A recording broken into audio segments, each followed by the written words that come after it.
ازاي تكسب اي نقاش بدون ما تحوله لخناقه كبيره؟ مره دخلت نقاش مهم جدا وكنت متاكد انه صح 100%، والشخص اللي قدامي اللي انا كنت اصلا شايفه غبي كل همي كان اني اثبت اني صح. قطعته مره، رفعت صوتي في المره التانيه، وكل شويه اجيب ادله اكتر، وفي الاخر انا فعلا كسبت النقاش لكن خسرت الشخص نفسه. المفاجاه بعدها بفتره شفت حد تاني مختلف مع نفس الشخص، لكن بهدوء غريب. سمعه، خلاه يتكلم واحتواه، وفي الاخر الاتنين خرجوا مبسوطين. وقتها فهمت ان الفوز الحقيقي مش انك تكسب الجدال، لكن الفوز الحقيقي ان العلاقه تكمل. انا خسرت كتير بس لان كنت داخل اي نقاش كأنه حرب ولازم اكسب فيها. النهارده جايب لكم الحل من كتاب محادثات حاسمه لكيري باتسون. لو انت عايز تتعلم ازاي تكسب النقاش بدون ما تخسر الناس، كمل الحلقه للاخر ويلا بينا نبدا.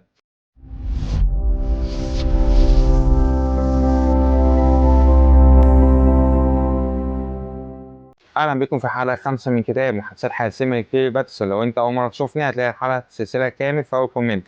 بس خليني الحلقه دي اقول لك على حاجه مهمه. في ناس اول ما تتكلم معاهم تحس انك داخل حرب، كل كلمه محسوبه، كل جمله ممكن تتفهم غلط، كل اختلاف بسيط يتحول لمعركه كرامه.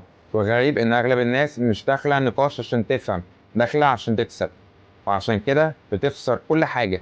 واحنا صغيرين اتعلمنا ان احنا ازاي ندافع عن نفسنا، بس محدش علمنا ازاي نتحاور ونتكلم مع الشخص اللي قدامنا.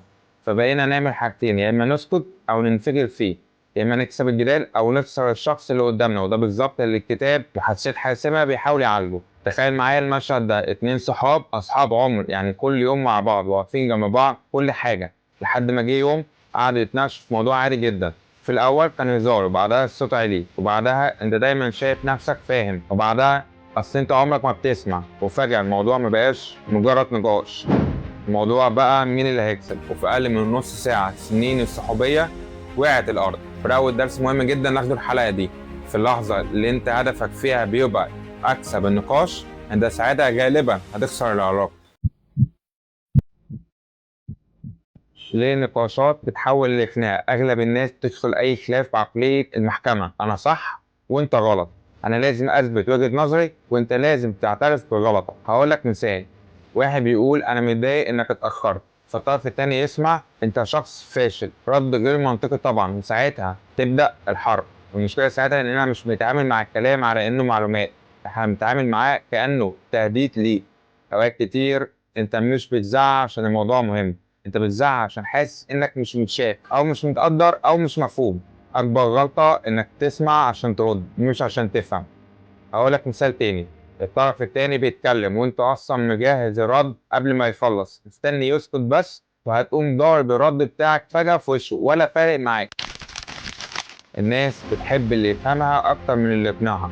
جرب مرة كده، بدل ما تقول لا انت غلط، قول فهمني اكتر عشان حاسس انها فاهمك غلط. صدقني دي لوحدها بتطفي اي خناقة قبل ما تبدأ. الاختلاف مش تهديد، احنا للاسف اتربينا ان الاختلاف خطر، ولو حد مختلف معاك يبقى بيهاجمك. عشان كده السوشيال ميديا بقت ساحة حرب، اي رأي مختلف يبقى هجوم، اي نقاش يبقى اهانة، اي اختلاف يبقى هو بيلغيك من الوجود. بس الحقيقة ان الشخص الناضج الكبير مش محتاج كل الناس توافقه عشان يحس بالامان. اقوى الناس مش اللي صوتها عالي، اقوى الناس اللي تقدر تسمع حاجه ضد رايها من غير ما تنهار. ازاي تخلي الطرفين يكسبوا؟ وده اهم سؤال. هل ممكن فعلا نختلف وما نخسرش بعض؟ الحقيقه ان وتعالى اقول لك 4 طرق للموضوع ده.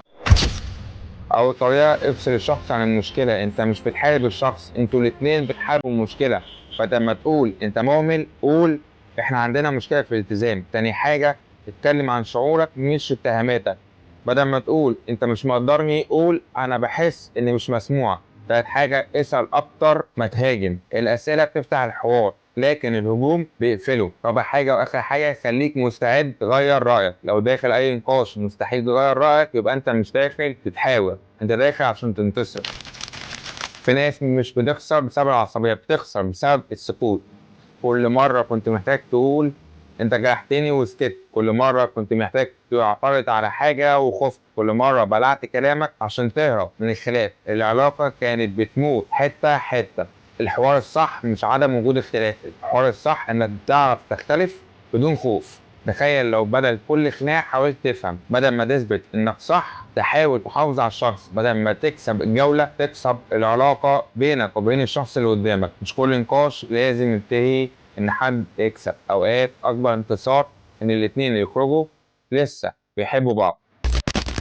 طيب بعد ما اتعلمنا ازاي نتعامل وقت الخلاف، دلوقتي بقى ازاي اصلا تبقى الشخص اللي الناس ترتاح انها تتكلم معاه. ليه في ناس وجودها امان وناس مجرد الكلام معاها هو رعب؟ وده موضوع الحلقه الاخيره. اكتب لي في الكومنتات ايه اكتر نقاش خسرته بسبب العصبيه، ولو الحلقه فرقت معاك ولو 1%. ما تنساش اللايك والاشتراك عشان الحلقه الجايه ممكن تغير الطريقه اللي كل الناس بتشوفك بيها.